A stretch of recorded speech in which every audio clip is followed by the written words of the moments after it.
Berat perjuangan memperoleh kemerdekaan. Lebih berat lagi, ada bangsa lain berdandan kayak ulama, berdandan kayak syekh, yang tentu warga Indonesia yang muslim sangat menghormati orang yang dandanannya kayak ulama.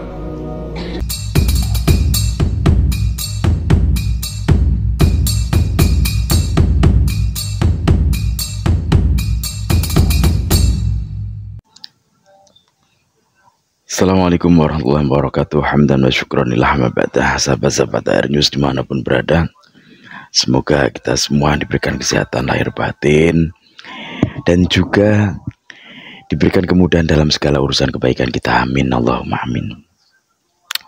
Ya Allah,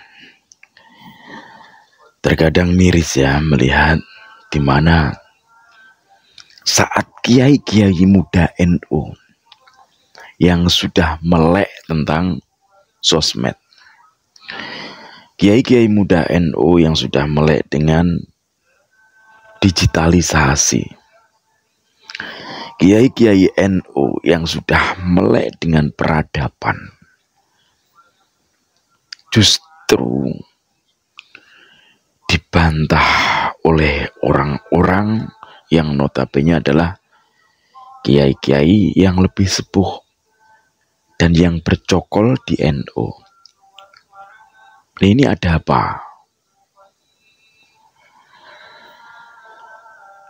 Saya rasa ini karena terlalu lamanya dari NU sendiri membuat nyaman para habaib. Terlalu lamanya mereka bercokol ya di PBNU. Terlalu lamanya mereka bercokol di struktural NU. Makanya ya, karena sudah merasa nyaman, ibarat orang tuh merasakan kursi kok yang sebenarnya cuman dipinjami, ya kan, kok merasakan loh kok enak kursinya, kok empuk. Makin lama yang nggak mau pindah dong, makin lama ya pengen memiliki kursi tersebut itu. Dan ini yang saat ini terjadi itu. Makanya ketika Mbah Yai Marzuki Mustamar benar-benar memberikan gambaran bahwa Mbah Kiai Hasyim Asy'ari zaman dulu berjuang juga demikian, di mana perjuangan beliau yang harusnya melawan Belanda, kan tapi karena Belanda ada di situ merangkul yang namanya Mufti Batavia Habib Usman ya. Akhirnya apa? Akhirnya terasa agak kesusahan karena di lain sisi mereka adalah saudara seakidah, seiman, tapi di sisi lain mereka adalah orang yang membela terhadap Belanda. Akhirnya apa? Akhirnya Mbah Kiai Hasyim Asy'ari dengan tegas mengatakan musuh tetaplah musuh.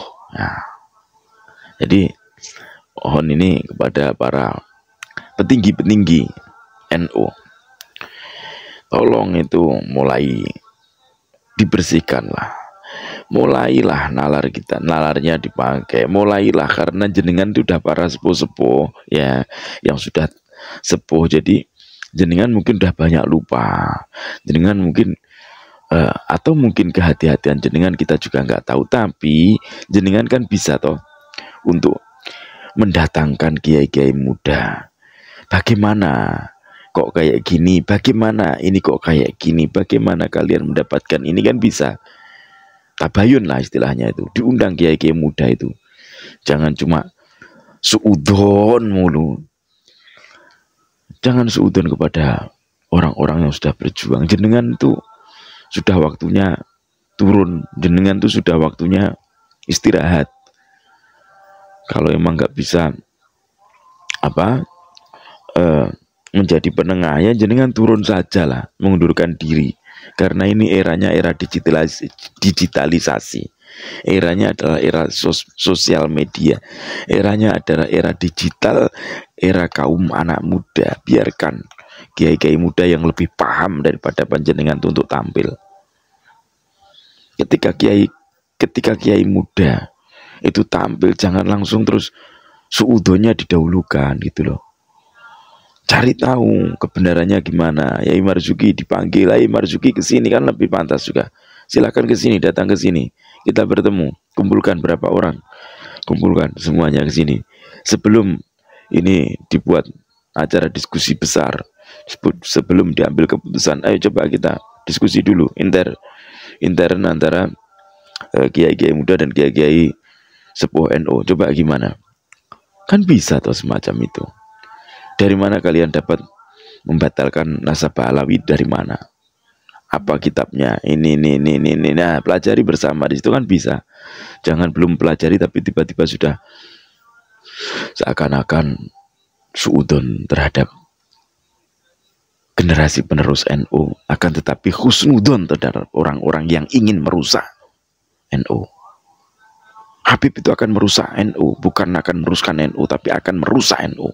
Merusak NU dari dalam. Terbukti apa? Terbukti mereka itu suka menghina kiai-kiai NU. Semuanya dihina. Kiai-kiai NU yang berpengaruh itu dihina semua. Dan kita simak. Ini adalah video dari Yai Marzuki Mustamar ketika beliau memberikan gambaran tentang perjuangan melawan orang yang seiman, perjuangan melawan orang-orang yang seragamnya sama dengan kita umat muslim, melawan orang-orang yang menggunakan surban sebagai tanda mereka orang beriman. Ini justru lebih susah. Yuk kita simak aja videonya. Dan sebelum menyimak videonya, saya mohon pamit. Semoga video tersebut bisa menjadi khiroh atau penyemangat kita untuk terus menyuarakan kebenaran. Wallahul muwaffiq ila aqwamit thoriq. Assalamualaikum warahmatullahi wabarakatuh. Salam NKRI. Berat perjuangan memperoleh kemerdekaan. Lebih berat lagi, ada bangsa lain berdandan kayak ulama, berdandan kayak syekh, yang tentu warga Indonesia yang muslim sangat menghormati orang yang dandanannya kayak ulama. Satu sisi melihat zahir dandanan kayak begitu, mereka harus menghormati, seperti Hadratus Syekh Mbah Hasyim Asy'ari. Tahu mereka anteknya Belanda, tahu mereka dilantik oleh Belanda, mereka di SK oleh Helmina, Ratu Belanda,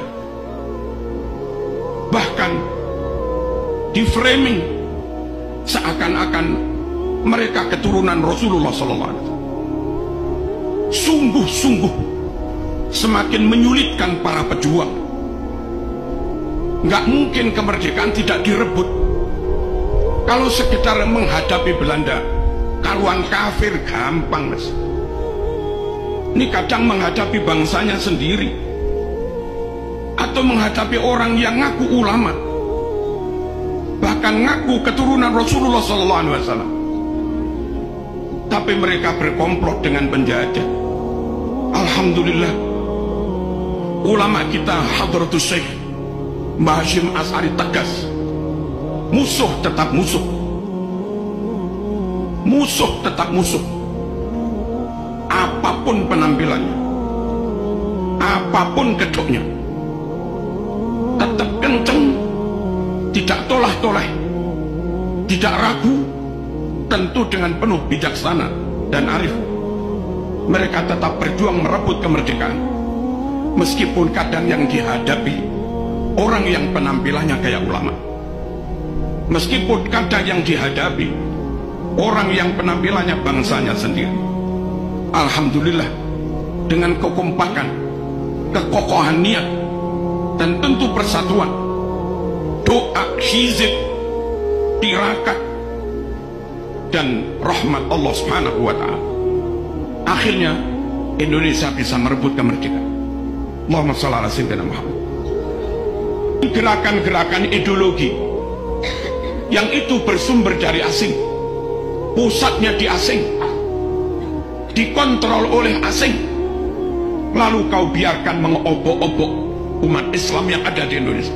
Ketahuilah, Syiah asing, Wahabi asing, Ikhwanul Muslimin asing, Gerakan Hizbut Tahrir asing, Islam Ahmadiyah asing, pusatnya di luar negeri, sebagian di London, dikontrol dari luar negeri. Radikalisme asing, liberalisme juga asing. Asli Indonesia Ahlus Sunnah wal Jamaah, seperti yang hari-hari kita amalkan, kita yakini ala thoriqati nahdlatil ulama. Zikir, manaqib, solawat, ini Ahlus Sunnah wal Jamaah. Tapi jangan sampai bermerek asing, jangan sampai untuk sekedar solawatan lalu kebanggaan kepada NKRI menjadi hilang, rasa menjadi bangsa hebat superior menjadi inferior. Jangan.